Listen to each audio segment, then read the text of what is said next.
Hi, I'm Ava. I want to tell you about my tricky relationship with my mother-in-law, Sophia.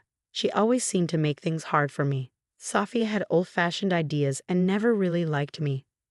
For a while, my husband William and I lived far from them, so Sophia couldn't bother us much. But when William got a job close to them, we had to deal with her more. I could handle Sophia's behavior because I grew up dealing with difficult people, like my own parents. Luckily, William's dad, Benjamin, was always nice to me. But the tough part was that Sophia spent time with my daughter, Luna, who was 9 at the time. Luna loved her grandparents, and they were the only ones she knew well, since I didn't have contact with my own parents. Even though Sophia and I had our issues, I put them aside for Luna's sake. I wanted Luna to have a good relationship with her grandparents. William also cared about family a lot, so I couldn't just cut Sophia out of our lives. Luna enjoyed spending time with her grandparents, but Sophia still caused problems sometimes. Sophia kept criticizing Luna's diet, saying I wasn't feeding her right. She thought Luna needed more nuts for protein, but Luna was allergic to nuts, and even their smell made her sick. I told Sophia this many times, but she wouldn't listen. She said Luna needed to eat nuts to get over her allergy and called me a bad mom. I knew you'd say this, Sophia. We talked to the doctor, and Luna's meals are balanced. Skipping nuts won't hurt anyone, but it could make Luna really sick, I told her. Even after explaining and listening to the doctor, Sophia didn't change her mind. She thought exposing Luna to nuts would help her allergies. I was tired of arguing with her and tired of being called a bad mom. Sophia even tried to get Luna to eat nuts, but Luna knew better and always said no. Feeling more and more worried about what Sophia might do, I decided to talk to William about it. I'm really concerned about leaving Luna alone with Sophia. I'm afraid she might give Luna foods she's allergic to, thinking it will help her allergies, I told him. Don't worry so much, Ava. My mom might have old-fashioned ideas, but she knows her boundaries. And Dad is always there to step in if things get out of hand. Luna loves being with her grandparents, and we can't just stop her from seeing them, William said, trying to reassure me. But Sophia keeps ignoring Luna's allergies. I'm genuinely scared for Luna's safety whenever she's with them without me. We need to talk about this. I can't keep worrying like this, I insisted. Relax, Ava. There's no need to stop Luna from seeing my parents just because of this small issue.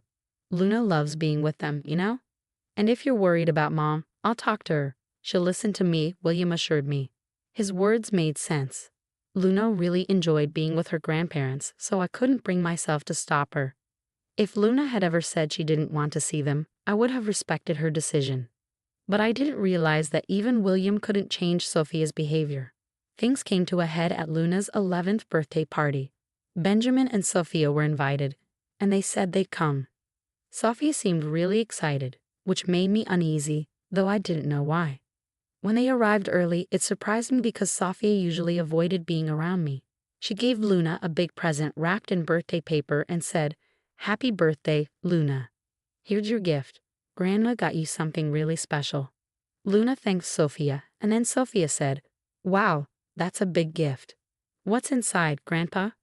"I have no idea, Luna. Grandma chose it, and she won't even tell me what's in there." "We'll both find out when you open it," Benjamin said. "Come on, open Grandma's gift and see what she got you.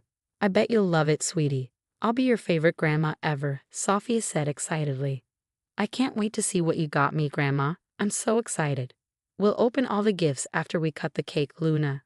Let your friends arrive, and once we finish the cake, you can start opening the presents," I suggested. "No, Luna needs to open my gift before cutting the cake. That's why I came early, to give her my special present," Sophia insisted.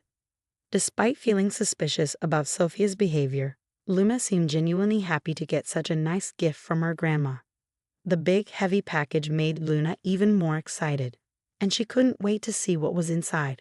She wanted to start opening her presents once all her friends were there. I agreed to let Luna open Sophia's gift before the cake, as Sophie said it had to be done that way. I didn't want to upset Luna on her birthday, so we went along with it. But little did I know what a disaster it would turn into. Luna and her parents were let down by the one person they trusted. Sophia not only ruined Luna's birthday, but also turned everyone against her. When Luna opened the gift, she found a big cake with her name on it. She was happy for a moment, but then she passed out. William and I rushed to her, scared and confused when we saw her throat swelling up. In shock, I watched as William hurried to get an epinephrine shot while someone else called the police. Knowing exactly who was behind this, I confronted Sophia, demanding answers. "What on earth did you put in Luna's cake? What's in it?" I asked, my voice shaking with anger and fear. Sophia pretended she didn't know anything, saying, "I didn't do anything, Ava. It's just a regular cake. I don't understand what's happening. Maybe something you did caused Luna to faint. You've been neglecting her nutrition despite my warnings, and now she's paying the price. Don't try to blame me. Luna was fine just a moment ago, and now she's having an allergic reaction. Tell me what you did to her, Sophia. I hope you didn't mess with the cake. You need to own up to your actions and take responsibility. Look at Luna, she's turning blue." I snapped back, ignoring Sophia's excuses. Focusing solely on Luna, I hurried over with the epinephrine I always kept on hand for emergencies. Although Luna's swelling went down a bit, she remained unconscious. It was clear that she needed to go to the hospital to fully recover. The room was filled with worry for Luna.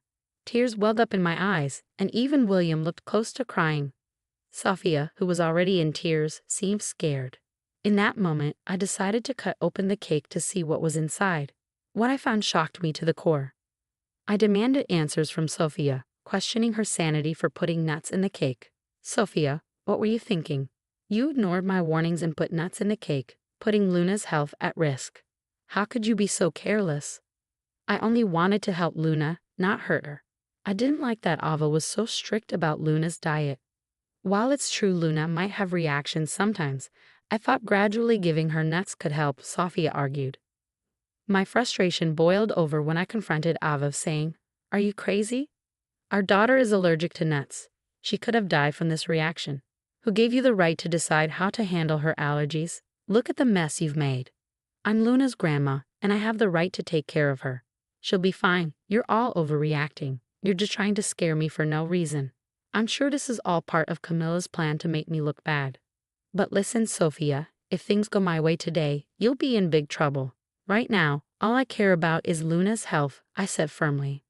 Just then, the ambulance arrived with paramedics. They took care of Luna and took her to the hospital, with us following closely. The doctors told us Luna would need time to wake up and would have to stay at the hospital for a day or two. We were all overwhelmed with emotion. I broke down in the hospital, finding comfort in William's arms. After calming down, I called Benjamin to let everyone know that Luna was no longer in danger. When I hung up, I turned to William and expressed my anger, saying, "I'll never forgive Sophia for what she did today. She could have put our daughter's life at risk." I've been thinking about how serious this is. It's unbelievable. Something I wouldn't have believed if I hadn't seen it myself. My mom has become someone I don't even recognize anymore. She did all of this just to make me look like a bad mom. She acted like she cared about Luna's happiness, but she never thought about how dangerous it was for Luna. Even after everything, she still says I planned it all. Today showed me how far my mom will go to make you look bad. I'm so sorry I didn't see it sooner and didn't do more to keep her away from us. I need to protect Luna from my mom's bad influence. I failed as a husband and as a father." William was starting to realize how serious the situation was, and Benjamin, who had always been a good grandfather, was clearly affected by Sophia's actions. This time she went too far. Even though she'd gotten away with things before, we weren't going to let her off easy this time. We decided then and there that we couldn't let Sophia keep hurting Luna. Her actions were a threat to Luna's safety, and we couldn't allow her to keep causing trouble in our lives. Sophia was no longer welcome in our family. We were determined to protect Luna and make sure she grew up in a safe and loving environment. It wouldn't be easy, but for Luna's sake, it was a decision we were ready to stand by. Following a heartfelt discussion, my husband and I quickly made a decision while Luna was still in the hospital. It was time to head back home. Benjamin, Sophia, and a few other guests stayed behind, eager for updates on Luna's condition. This gave us the perfect opportunity to address Sophia's actions.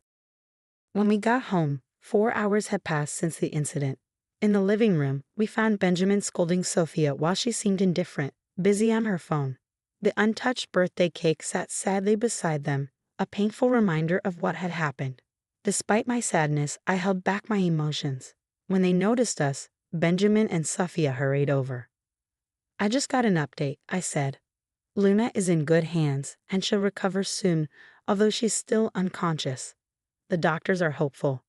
Thank goodness, Luna will be okay. I was so worried, but it looks like everything's fine. It wasn't even a big deal. Luna will be fine, and her nut allergy will go away soon, Sophia declared.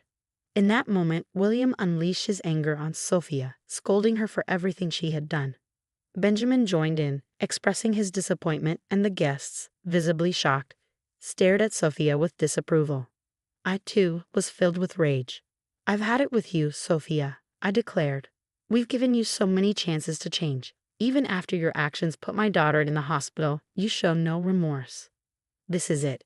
You will never be allowed near Luna or our family again. You're banned from this house. You can't tell me where to go. Your son won't cut me off for no reason. I won't let you keep me from my granddaughter just because we don't agree on how to raise her, Sophia shot back. No, Mom, William replied firmly. You're not welcome near me or my family ever again. Dad can come here anytime, but not you. He's the only sensible grandparent Luna has. He's done his best to keep Luna safe. But today you put Luna in a hospital and acted like it was the right thing to do. I can't let someone so heartless be around my daughter. Sophia couldn't believe her own son was turning against her. She had always trusted William to support her, not realizing he was being rational, unlike her. Even the guests started criticizing her. Sophia felt trapped, with no one on her side, not even Benjamin. In desperation, she screamed at us, blaming me for setting her up. This is all your fault, Ava. You turned everyone against me. I'll never forgive you for this. You should be begging for our forgiveness. Your actions have ruined your reputation and kept you from Luna. I'll sue you for grandparents' rights. I'll take you to court, and the judge will let me see Luna. Just wait and see. I don't need anyone to support me. I responded firmly, you're not going to have much luck getting grandparents' rights from jail. I'm sure the judge would find it pretty funny to have a criminal asking for visitation after putting her own granddaughter in danger. Sophia protested.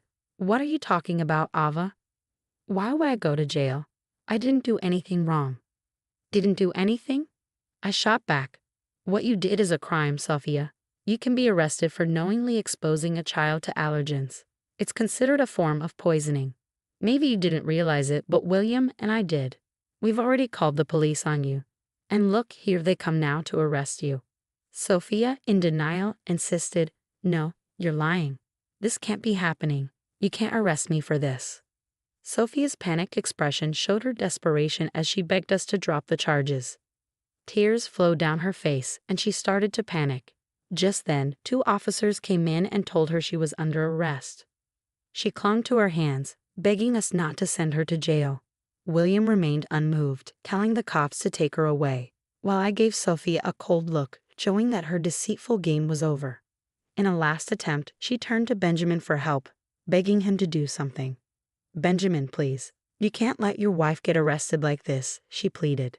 But Benjamin stood firm, saying, when my wife does something truly terrible and shows no remorse, I won't protect her. I've warned you for years to change, and you never listened. Today, you put our granddaughter in danger. I was only trying to protect her, not realizing it would hurt her so badly. Please, Benjamin, I'm your wife. You have to help me, Sophia pleaded desperately.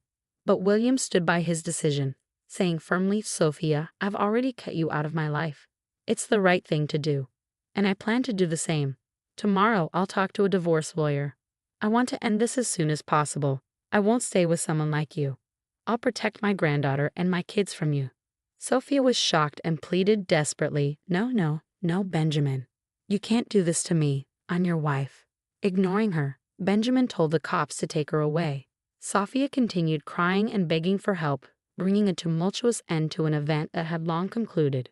A sense of peace washed over me as William, Benjamin, and I went back to the hospital. After the other guests left, clearly upset by Sophia's actions, they promised to tell everyone what she had done. The next day, Luna woke up feeling much better, but she was terrified of Sophia. Luna cried and begged us to keep her away from her grandmother, saying how Sophia had tried to make her eat things she was allergic to. To help Luna deal with her feelings, we got her a therapist. At the same time, William and I started going to therapy together to work on our communication as a family. Having Benjamin's support was really important for all of us. With his help, we started to heal and grow stronger as a family. Sophia's life took a sharp turn for the worse after the incident. Her actions caught up with her, and she faced serious consequences. Once her own family found out what she had done, they scolded her and cut ties with her. Even her friends were disgusted by her behavior and stopped talking to her. With no one to turn to, Sophia found herself in a desperate situation, begging everyone for bail money. But she didn't get any help, and Benjamin filed for divorce the next day. Sophia was served with divorce papers while still in jail. Receiving the divorce papers in her cell sent Sophia into a fit of rage. In the following months, Benjamin was able to get a quick divorce, taking advantage of state laws. With the police report as evidence, our legal case against Sophia moved forward. Despite the expectation for Sophia to cover Luna's medical expenses, her financial struggles resulted in a lengthy prison sentence as the judge ruled against her. Moreover, we obtained restraining orders to ensure she stays away from our family. With confidence that Sophia won't have the chance to approach us again, we remain watchful. But if by some chance she tries to cross the line, she'll encounter the fierce protection of Mama and Papa Bear, who are determined to do whatever it takes to keep Luna safe.